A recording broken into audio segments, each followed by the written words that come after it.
Hello everyone, आप सब लोगों का स्वागत है मेरे YouTube channel The Teaching Bros में। हम बात कर रहे थे मॉलिक्यूलर बेसिस ऑफ इनहेरिटेंस के बारे में। देखिए सवाल क्या कह रहा है। Given below are two statement, RNA being unstable mutate at a faster rate. बिल्कुल सही बात है, अनस्टेबल होता है, फास्टर रेट पे म्यूटेट करता है। DNA can directly code for synthesis of protein, सही है। Hence can easily express the character, बिल्कुल सही है। दोनों स्टेटमेंट ठीक है, तो सी ऑप्शन हो जाएगा। Both statement 1 and statement 2 are true. अगला देखिए next. Which of the following statement is correct regarding the process of replication in E. coli? The DNA dependent DNA polymerase catalyzes polymerization in one direction। भाई 5 prime to 3 prime होता है, ये 3 prime to 5 prime नहीं होता, गलत हो गया। The DNA dependent RNA polymerase catalyses, DNA dependent DNA polymerase, RNA नहीं, ये भी गलत हो गया। The DNA dependent DNA polymerase catalyses polymerisation in 5 prime to 3 prime as well as, भाई दोनों में थोड़ी होगा, एक ही डायरेक्शन में होता है, that is 5 prime to 3 prime, गलत। The DNA dependent DNA polymerase catalyze polymerization in 5 prime to 3 prime direction. D is our answer. अगला देखिए। 10 E. coli cells with 15 nitrogen 15 double stranded DNA are incubated in medium containing 14 N nucleotide after 60 minutes. How many E. coli cells will have DNA totally free from? अच्छा बिल्कुल आसान है। कितने बन जाएंगे?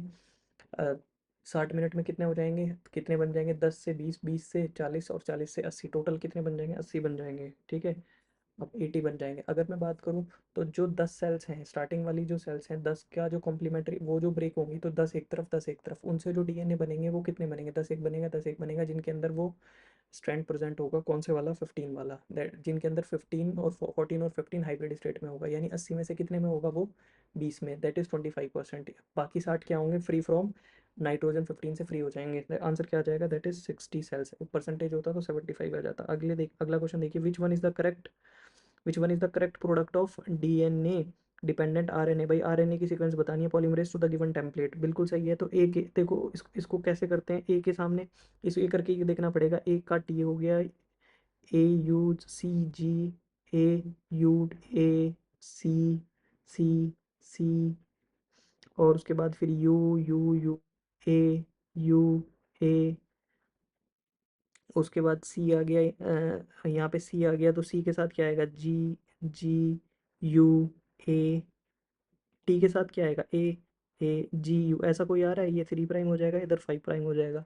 Okay, ऐसा कोई दिख रहा है? दैट इज ये फर्स्ट वाला आ रहा है, तो ए आंसर हो जाएगा आपका। और एलिमिनेट आप इसको भी कर सकते हो, यहाँ पे टी दे रखा है, आरएनए में थाइमिन नहीं होता है, तो ये बिल्कुल एलिमिनेट हो जाएगा। 3 में ही कंपेयर करना है। अगला देखिए।